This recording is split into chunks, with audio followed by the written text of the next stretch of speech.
membincangkan satu topik yang menarik mengenai makan untuk hidup atau hidup untuk makan. Seperti yang kita tahu, makanan merupakan satu perkara yang penting dalam kehidupan manusia. Sekiranya kita tidak makan, bagaimana kita ingin beribadah kepada Allah Subhanahu Wa Taala? Istilah hidup dan makan saling berkait rapat dengan kehidupan manusia. Orang yang beriman, mereka makan untuk hidup, bukanlah hidup untuk makan. Islam sangat mementingkan kesihatan seseorang itu dari segi jasmani dan rohani.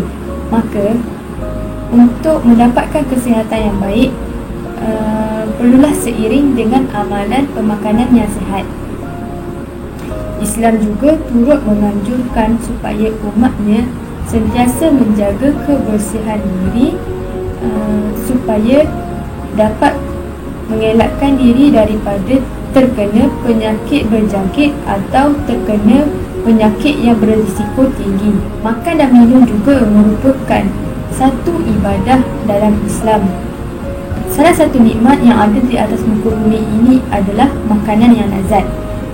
Itu bukanlah bermakna anda boleh makan apa sahaja. Pemakanan yang tidak sihat atau tidak terkawal boleh mengundang pelbagai kemudaratan kepada tubuh badan. Rasulullah SAW juga sangat mementingkan amalan pemakanan yang sihat. Amalan pemakanan yang tidak baik akan mengundang pelbagai penyakit yang berisiko seperti diabetes, penyakit darah tinggi, penyakit jantung, kanser dan sebagainya. Malah perlu juga dipastikan bahawa sesuatu makanan itu halal atau haram supaya sesuatu makanan itu tidak membawa kepada suatu kemudaratan ataupun kemusykilan terhadap sesuatu makanan. Dalam surah Al-Baqarah ayat 168, Allah Subhanahu Wa Taala telah memerintahkan supaya orang Islam mengambil makanan yang mempunyai dua kriteria, iaitu halal dan thayyibah. Halal dan baik berdasarkan firman-Nya, yakni mafhumnya, wahai manusia, makanlah apa yang ada di atas muka bumi ini yang halal lagi baik, dan janganlah kamu mengikut langkah-langkah syaitan. Sesungguhnya syaitan itu adalah musuh yang nyata bagi kami. Ingatkan bahawa makanan yang haram boleh menjejaskan hubungan kita dengan Allah Subhanahu Wa Taala. Hukum memastikan sesuatu yang halal sebelum dimakan sesuatu makanan itu adalah wajib. Imam Sahil bin Abdullah berkata, kejayaan terletak pada 3 perkara. Yang pertama, mengambil makanan halal. Yang kedua, menunaikan amalan yang fardu. Dan yang ketiga, mengikut petunjuk Rasulullah SAW dalam hidup. Selain halal, Islam juga menekankan supaya sesuatu makanan yang datang itu daripada sumber yang baik dan berkhasiat. Imam Ibn Kathir mentafsirkan makanan yang baik sebagai makanan yang sesuai dengan selera, di samping tidak mendatangkan kemudaratan pada badan dan akal. Hamka dalam tafsir Al-Azhar berkata, makanan yang halal adalah lawannya haram. Yang haram sudah disebutkan dalam Al-Quran. Sekiranya tidak ada larangan, maka sesuatu makanan itu halal untuk dimakan. Tetapi sesuatu makanan itu hendaklah baik meskipun halal. Batas-batas baik itu tentunya boleh dipertimbangkan oleh manusia. Dalam usaha menuju ke arah cara pemakanan yang digalakkan oleh Islam, sudah semestinya akan terdapat disiplin yang perlu dipatuhi oleh umat Islam itu sendiri. Dalam hal ini, Islam amatlah menitikberatkan isu pemakanan kerana banyak penyakit yang menyerang manusia amatlah berkait rapat dengan pemakanan mereka. Walhal Nabi Muhammad SAW sendiri seringkali mengingatkan umat Islam agar berwaspada terhadap penyakit yang datangnya daripada perut manusia. Dalam kitab Ihya Ulumuddin, Imam Al-Ghazali telah menyenaraikan 7 perkara yang perlu dijaga sebelum kita mengambil sesuatu makanan. Antara perkara yang disenaraikannya adalah yang pertama, memastikan makanan tersebut datangnya daripada sumber yang halal. Yang kedua, membasuh tangan. Yang ketiga, meletakkan makanan di dalam bekas yang diletakkan di atas lantai kerana dapat melatih diri dengan sifat tawaduk. Namun, sekiranya makanan diletakkan di atas meja tanpa melampaui batas, ia tidaklah dilarang. Seterusnya, berniat supaya makanan itu mendatangkan kekuatan untuk beribadah kepada Allah Subhanahu Wa Taala. Yang keempat, duduk dengan cara yang betul. Dilarang makan sambil berbaring ataupun bersandar. Dan yang terakhir, bergembira dan bersyukurlah dengan rezeki yang telah terhidang. Imam Al-Ghazali juga telah menyenaraikan adab ketika makan dan selepas makan. Antara adab yang boleh kita amalkan ketika makan adalah yang pertama, mulakan dengan bacaan bismillah dan doa. Dalam hal ini, antara doa yang dapat kita amalkan sebelum makan adalah Bismillahirrahmanirrahim. Allahumma barik lana fima razaqtana wa qina azabannar. Maksudnya, ya Allah, berkatilah rezeki yang Engkau berikan kepada kami dan peliharalah kami dari siksa api neraka. Doa ini sudah jumhur dalam kalangan masyarakat. Namun, jika dilihat daripada perawi hadis yang meriwayatkan hadis ini dinilai sebagai dhaif, iaitu lemah, kerana dalam sanadnya terdapat perawi yang bernama Muhammad bin Abi Al-Zuwaiziyah. Menurut Al-Bukhari dan Abu Hatim Al-Ghazi, orang ini banyak meriwayatkan hadis-hadis mungkar, iaitu hadis-hadis dhaif. Namun begitu, tidaklah menjadi kesalahan untuk kita mengamalkan doa tersebut sebagai memohon keberkatan di atas rezeki yang telah dikurniakan kepada kita. Bagaimana jika kita terlupa untuk membaca doa sebelum makan? Seperti yang dinyatakan dalam hadis Rasulullah SAW, kita boleh membaca Bismillahi fi awalihi wa akhirihi. Artinya, dengan nama Allah di awal dan di akhirnya. Yang kedua, makan dengan tangan kanan. Yang ketiga, mengunyah dengan baik. Yang keempat, jangan dicaci sebarang makanan. Yang kelima, sebaik-baiknya makanlah makanan yang terdekat terlebih dahulu. Seterusnya, jangan menghembus makanan yang panas. Tunggu dan bersabarlah. Dan yang terakhir, jangan makan secara berlebihan. Apabila terpaksa minum air, pastikan ia sedikit sahaja kecuali sekiranya perlu. Adab selepas makan. Yang pertama, berhenti makan sebelum kenyang. Yang kedua, menjilat jari selepas menghabiskan makanan. Penemuan kesihatan moden menunjukkan bahawa dengan menjilat jari setelah selesai makan, jari akan mengeluarkan enzim yang sangat membantu untuk kelancaran proses pencernaan. Yang ketiga, membasuh tangan. Rasulullah SAW sangatlah menggalakkan umatnya untuk mencuci tangan sebelum dan sesudah makan supaya terhindar daripada kuman dan penyakit. Yang keempat, berdoa selepas makan. Dalam hadis sahih riwayat Al-Bukhari dari Umamah, Rasulullah SAW ketika selesai makan, baginda membaca Alhamdulillahillazi kafana wa arwana ghairan makfiin wala makfurin. Artinya, segala puji hanya milik Allah yang telah memberi kecukupan kami dan menghilangkan rasa haus, bukan nikmat yang tidak dianggap atau dikufuri. Seterusnya, mengeluarkan makanan yang terlekat di celah gigi. Yang keenam, banyakkan bersyukur kepada Allah Subhanahu Wa Taala. Dan yang terakhir, beristighfar supaya diampunkan Allah sekiranya terdapat unsur-unsur syubhah pada pemakanan. Sekian, terima kasih. وكلوا مما رزقكم الله حلالا طيبا واتقوا الله الذي أنتم به مؤمنون. Maksudnya, dan makanlah daripada rezeki yang telah diberikan oleh Allah kepada kamu, iaitu yang halal lagi baik, dan bertakwalah kepada Allah yang kepadanya sahaja kamu beriman. Surah Al-Ma'idah ayat 88. Demikian petikan ayat suci Al-Quran yang menekan mengenai pengambilan makanan yang baik dan halal. Oleh itu, saya akan bercakap mengenai makanan halal dan makanan haram.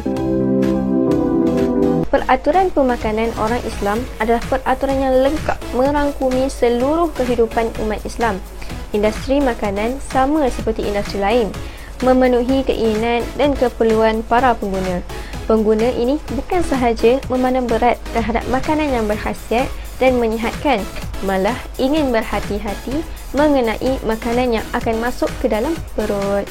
Selain tugas-tugas asas, terdapat garis panduan yang membimbing umat Islam dalam kehidupan seharian, dan ini termasuk peraturan makan minum. Undang-undang ini terdiri daripada konsep halal dan haram. Apakah yang maksudkan dengan halal? Halal bermaksud dibenarkan atau dibolehkan pengambilannya dalam Islam. Menurut Islam, semua makanan yang baik dan bersih adalah halal. Sehubungan itu, hampir semua sumber makanan dari laut, tumbuhan dan binatang dianggap halal, kecuali mana-mana yang telah diharamkan pengambilannya. Contohnya, antara makanan berkhasiat seperti nasi, binatang yang disembelih, buah-buahan, sayur-sayuran dan sebagainya yang tidak ada dalil pengharamannya. Apakah yang dimaksudkan dengan haram? Haram bermaksud tidak dibenarkan atau dilarang pengambilannya dalam Islam. Antara makanan yang diharamkan seperti yang disebutkan dalam Al-Quran termasuklah yang berikut. Antaranya ialah bangkai, darah, khinzir, minuman yang memabukkan termasuk minuman beralkohol dan berasaskan sumber daripada manusia. Contohnya, terang-terang yang kita tahu kebiasaannya seperti arak, anjing, khinzir, najis, merokok dan sebagainya yang mendatangkan bahaya kepada kita. Akan tetapi, ada kelonggaran kepada kita untuk makan makanan yang diharamkan, iaitu sewaktu darurat. Contohnya, kita tersesat di hutan atau pegunungan yang menyebabkan tiada makanan halal dan sukar untuk mencarinya. Jadi, di sini hukumnya menjadi harus dengan makan sekadar untuk mengelakkan daripada kebuluran dan menyelamatkan diri dari kematian. Baiklah, antara hikmah makan makanan halal antaranya, yang pertama, khusyuk ibadat, mudah menerima ilmu. Yang ketiga, sihat tubuh badan. Yang keempat, diredai Allah dan doa dimakbulkan. Jadi, Islam menuntut umatnya memilih makanan yang halal dan mengelakkan diri daripada makan makanan haram. Hal ini demikian kerana makanan haram mengandungi banyak kemudaratan.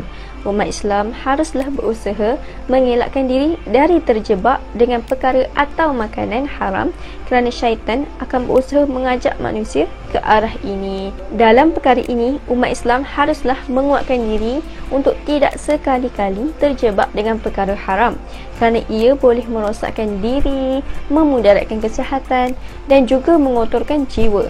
Oleh itu, Islam telah meletakkan garis panduan yang sebetulnya kepada umat Islam dalam pemilihan makanan.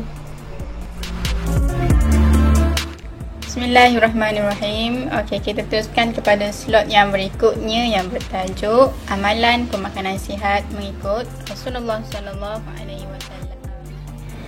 Penyakit yang wujud dalam masyarakat kini adalah kerana manusia tidak mengikut peraturan yang telah disusun oleh Allah Subhanahu Wa Taala serta sunnah yang telah diajarkan oleh Rasulullah sallallahu alaihi wasallam. Ianya berlaku akibat daripada kelalaian dan kealpaan manusia kerana tidak menjaga keseimbangan dalam hidup. Seperti mana yang termaktub dalam surah Ar-Rum ayat 41 di mana Allah telah mengingatkan kepada kita bahawa Kerosakan yang berlaku di atas muka bumi ini adalah akibat daripada tangan-tangan manusia itu sendiri. Mereka perlu bertanggungjawab di atas perbuatan mereka itu. Pepatah Inggeris ada pula mengatakan bahawa we are what we eat, yang bermaksud kita adalah apa yang kita makan. Oleh itu, sekiranya kita ingin sihat, kita perlu mengamalkan pemakanan gaya hidup yang sihat dan juga seimbang. Apa yang saya ingin kupaskan di sini adalah mengenai pemakanan yang menjadi amalan Rasulullah SAW yang patut kita jadikan contoh dan teladan dalam kehidupan kita hari ini. Terdapat beberapa jenis pemakanan yang digemari oleh Rasulullah SAW. Antaranya ialah susu, yang kedua madu, yang ketiga kurma, dan yang keempat adalah habatus sauda. Okey. Yang pertama adalah susu. Susu ialah mengandungi khasiat yang lengkap di mana ianya terdiri daripada protein, lemak dan juga mineral, di mana ianya dapat membantu pembentukan tulang serta mencegah penyakit anemia. Kajian juga mendapati bahawa susu kambing dapat memberikan lebih khasiat kepada badan berbanding susu lembu, di mana terdapat ayat Al-Quran dan juga Al-Hadis yang menganjurkan memilih susu sebagai minuman penting dalam kehidupan seharian. Berdasarkan firman Allah Subhanahu Wa Taala dalam surah An-Nahl yang bermaksud, sesungguhnya pada binatang-binatang ternak itu kamu beroleh pelajaran yang mendatangkan iktibar. Kami beri minum kepada kamu daripada apa yang terbit dari dalam perutnya, yang lahir dari antara hampas makanan dengan darah, iaitu susu yang bersih, yang mana ianya mudah diminum, lagi sedap rasanya bagi orang-orang yang meminumnya. Berdasarkan ayat di atas telah menjelaskan bahawa Allah Subhanahu Wa Taala telah menjelaskan tentang susu yang bersih dan sesuai untuk diminum. Hal ini menunjukkan kelebihan susu sebagai minuman kesihatan kepada kita. Yang seterusnya adalah madu. Madu merupakan makanan kegemaran Rasulullah SAW. Madu ialah madu lebah, yang mana ianya kaya dengan bahan antioksidan yang berfungsi menghalang bahan-bahan radikal bebas yang bertindak ke atas sel-sel badan daripada bertukar kepada kanser. Menurut Profesor Madya Peter Charles Molan dari Universiti Waikato, New Zealand, mengkaji dan mendapati bahawa madu lebah mampu membunuh pelbagai jenis kuman, sama ada daripada jenis bakteria, fungus atau protozoa. Madu lebah juga berfungsi sebagai antibiotik, di mana ianya mampu menembusi sistem pertahanan kuman sekaligus mencegah pembiakan dan jangkitan kuman. Madu adalah pemakanan yang penting untuk mencegah penyakit serta menjaga kesihatan diri, yang mana ianya merupakan makanan yang digemari oleh Rasulullah SAW. Madu telah menjadi amalan Rasulullah SAW dengan mencampurkan madu dengan air. Kadang-kadang baginda akan merawat seseorang dengan madu dan meminta umatnya merawat dengan madu. Pendapat Ibn Qayyim juga ada menyatakan bahawa rawatlah penyakit fizikal dengan madu, manakala rawatlah penyakit jiwa dengan Al-Quranul Karim. Okey, yang seterusnya adalah kurma. Kurma adalah satu jenis makanan yang penting dalam sajian baginda SAW, di mana kurma khasiatnya yang begitu istimewa telah mendorong baginda menjadikan sebagai juadah utama di mana ketika waktu untuk berbuka dan juga bersahur. Menurut Salman bin Amir telah meriwayatkan Nabi SAW bersabda, apabila kamu berbuka puasa hendaklah berbuka dengan kurma, kerana ianya adalah berkat. Jika tiada kurma, maka berbukalah dengan air kerana kesuciannya. Kurma juga mengandungi florin, yang mana ianya membantu untuk meningkatkan kesihatan gigi, dan juga selenium diperlukan oleh sistem pertahanan badan untuk mencegah kanser. Dan makanan yang digemari oleh Rasulullah SAW yang terakhir ialah habatus sauda. Pelbagai penyelidikan terhadap habatus sauda, yang mana kajian tersebut telah menemukan kesan positif sebagai bahan anti radang dan juga anti tumor, serta dapat meningkatkan sistem imunisasi badan. Daripada Aisyah radhiyallahu anhu meriwayatkan bahawa beliau mendengar Rasulullah sallallahu alaihi wasallam bersabda yang bermaksud sesungguhnya habatus sauda ini adalah penawar bagi kebanyakan penyakit kecuali alsam. Kemudian ditanya, apa itu alsam? Baginda menjawab, adalah alsam itu ialah kematian. Justru itu Rasulullah sallallahu alaihi wasallam mengamalkan cara hidup yang sihat melalui gaya pemakanan yang seimbang serta bersederhana dalam kehidupan. Gaya hidup baginda sangat sesuai dijadikan pedoman hidup agar terhindar daripada segala penyakit. Rasulullah SAW sentiasa menggalakkan umatnya supaya menjaga kesihatan tubuh badan kerana ianya adalah anugerah yang tiada nilai. Sekiranya kita mempunyai tubuh badan yang sihat dan kuat, kita akan dapat bekerja serta mencari nafkah untuk keluarga di samping dapat membela bangsa, masyarakat dan juga negara. Dengan kesihatan itu juga membolehkan kita sebagai umat Islam dapat menyempurnakan kewajipan sama ada di dunia maupun agama kita sendiri. Okey, setelah mendengar segala perkara yang berkaitan dengan makanan, jadi ini saya kongsikan sedikit perkara yang kita jarang peduli, iaitu tentang makanan dan minuman jin. Seperti yang kita ketahui, bagi kelangsungan hidup, maka kita memerlukan makanan dan minuman. Kerana tanpa makanan, kita tidak akan dapat bertahan. Begitu juga dengan jin. Adakah kita tahu apa itu makanan dan minuman jin? Oleh itu, ingin saya terangkan perkara tersebut kepada semua. Ada beberapa benda yang menjadi makanan jin. Yang pertama, tulang dari binatang yang disembelih dengan menyebut nama Allah Subhanahu Wa Taala. Rasulullah sallallahu alaihi wasallam ada bersabda, janganlah kamu beristinja dengan kotoran dan jangan pula dengan tulang, kerana kedua-duanya merupakan bekalan bagi saudara kita daripada kalangan jin. Hadis riwayat Tirmizi. Oleh sebab inilah kita tidak boleh menyimpan tulang di dalam rumah kerana akan mengundang kehadiran mereka. Yang kedua, kotoran daripada haiwan. Kotoran tersebut pula menjadi makanan kepada haiwan ternakan jin. Dari Ibnu Mas'ud bahawa semua jin datang kepada Nabi Muhammad SAW dengan meminta kepada baginda makanan yang halal. Lalu Rasulullah SAW berkata kepada mereka, makanan halal untuk kamu adalah semua tulang haiwan yang disembelih dengan menyebut nama Allah Subhanahu Wa Taala. Jika kamu mengambil tulang itu, maka akan penuh dengan daging pada tulang tersebut, manakala kotoran haiwan pula halal kepada haiwan kamu. Hadis riwayat Muslim. Yang ketiga, makanan asasi manusia, iaitu makanan yang biasa kita makan. Kenapa makanan yang kita makan juga menjadi makanan jin? Ini kerana kita tidak menyebut nama Allah, iaitu berdoa sebelum kita makan. Maka jin pun turut makan bersama-sama kita tanpa kita sedar. Rasulullah SAW bersabda, jika salah seorang di antara kamu tidak menyebut nama Allah, iaitu berdoa sebelum makan, semasa itulah syaitan berlomba-lomba datang makan bersama kita. Itulah pentingnya membaca doa sebelum makan. Sesungguhnya apa yang diajar oleh Islam itu indah, dan membaca doa makan tidaklah susah. Itu Allahumma barik lana fima razaqtana wa qina azabannar.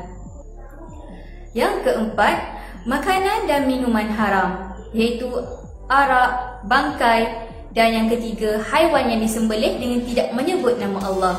Sebagaimana manusia dilarang untuk makan haiwan yang disembelih dengan tidak menyebut nama Allah, maka jin juga turut dilarang memakannya, dan makanan tersebut hanya boleh dimakan oleh jin kafir. Ibnu Qayyim ada menyebut bahawa arak adalah minuman syaitan, bertepatan dengan firman Allah Subhanahu Wa Taala di dalam surah Al-Maidah ayat 90. Ya ayyuhal الذين آمنوا إنما الخمر والميسر والأنصاب والأزلام رجس من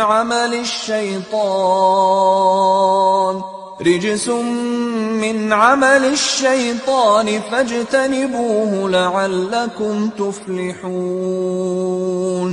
Maksudnya, wahai orang-orang yang beriman, sesungguhnya arak, judi, pemuja berhala dan juga mengundi nasib dengan batang-batang anak panah adalah keji dari perbuatan syaitan. Oleh itu, hendaklah kamu jauhi supaya kamu berjaya. Oleh itu, janganlah kita memandang ringan dengan perkara ini.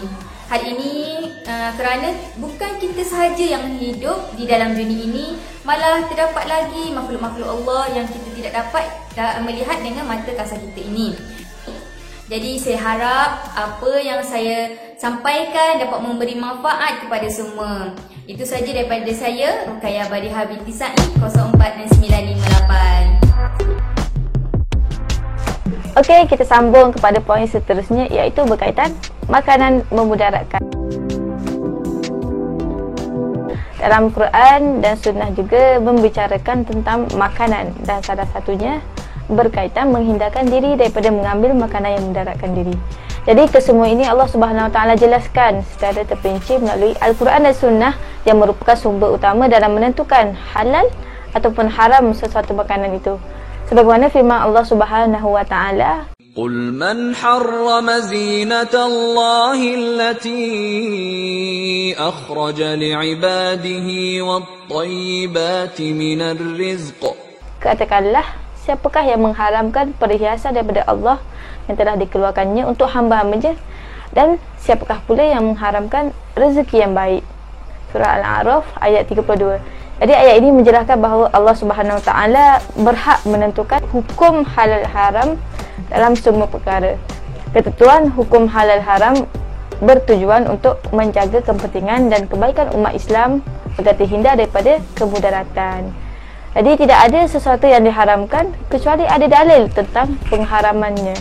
Prinsip ini sejajar dengan hadis Nabi SAW yang diriwayatkan daripada Abu Abdullah An-Nu'man bin Bashir radhiyallahu anha, katanya, yang bermaksud sesungguhnya yang halal itu jelas, sebagaimana yang haram pun jelas. Di antara keduanya terdapat perkara yang belum jelas, iaitu syubhah yang tidak diketahui ramai orang. Jadi hadis ini menyatakan dengan jelas hukum halal dan haram menurut Islam itu apa sahaja yang boleh mendatangkan kemudaratan adalah diharamkan. Ini tidak kira sama ada makanan itu halal ataupun haram, tetapi apabila kita mengambilnya membahayakan diri kita, maka ia termasuk dalam kategori memudaratkan.